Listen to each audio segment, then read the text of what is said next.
আসসালামু আলাইকুম এভরিওয়ান, সবাই কেমন আছেন? আশা করি সবাই ভালো আছেন। আমিও আলহামদুলিল্লাহ আপনাদের দয়ায় ভালো আছি। তো আজকে আপনাদের জন্য একটা নতুন ভিডিও নিয়ে আসলাম। আর তাছাড়া আজকে অনেক দিন পরে একটা ভিডিও নিয়ে আসলাম।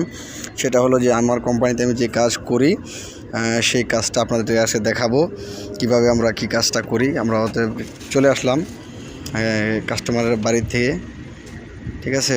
তো আজকে আপনাদেরকে দেখাবো এই যে গাড়ি ভর্তি সামান, যেখানে বাড়ি। তো দেখাবো আপনাদেরকে, দেখতে থাকেন।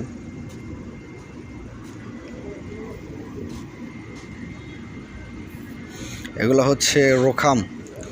এটা আমাদের বাংলাদেশে এখনও আছে কি না আমি সঠিক বলতে পারি না, হয়তো বা আছে, কিন্তু আমি কখনো দেখি নাই। তা সৌদি আরবে আসার পর আমি এই কাজগুলো করতেছি 5 বছর যাবৎ। তো এটা আজকে আপনাদের সাথে শেয়ার করব। এই যে দেখেন অ্যালুমিনিয়ামের বক্স লাগানো আছে, এর উপরে আমরা ওই কিচেনগুলো ফিটিং করব। এটা এখন খালি আছে, তারপরে কিছুক্ষণ পরে আবার এই যে দেখেন একে একে আমরা সবগুলা গাড়ি থেকে নামায় রাখছি। তো এগুলো এক একভাবে পেস করে করে কাইটা ভিতরে নিব। ভিতরে আনা শেষ হয়ে গেছে। তো এগুলো এখন জয়েন করা হইতেছে। জয়েন করার পরে এগুলো যখন শুকায় যাব, তারপরে এগুলোকে আবার গ্রাইন্ডার, তারপরে মাখিনা, বিভিন্ন জিনিস দিয়ে এগুলো ফিনিশিং করা হবে। তো এখন এগুলো জয়েন হইতেছে, কাটাকাটি তো আপনাদেরকে দেখালাম, কারণ ভিডিওটা আসলে অনেক লম্বা হয়ে যাবে। তো এই জন্য আমি একটু শর্টকাটে দেখানোর চেষ্টা করতেছি।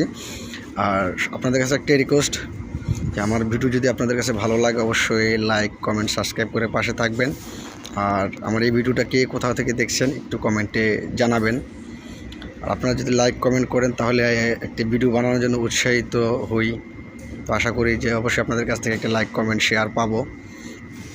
দেখতে থাকুন, কাজ চলতেছে এখানে, ফিনিশিংয়ের কাজ।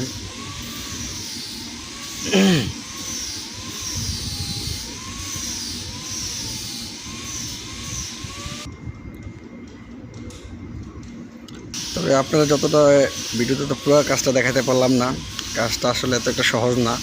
যতটা সহজভাবে আপনাদেরকে আমি দেখাইছি, অনেকটাই পরিশ্রম। এই কঠিন রৌদ্রের মাধ্যমে থেকে আমাদের এই কাজগুলো করতে হয়, ঠিক আছে। এই যে দেখেন এটা হচ্ছে চুলা, ঠিক আছে। এই যে এটা একটা কাউন্টার, দেখেন পুরো কিচেনটা এখন দেখেন কত সুন্দর ডিজাইন চলে আসছে, মানে মনোমুগ্ধকর একটা ডিজাইন, কত সুন্দর লাগে দেখতে।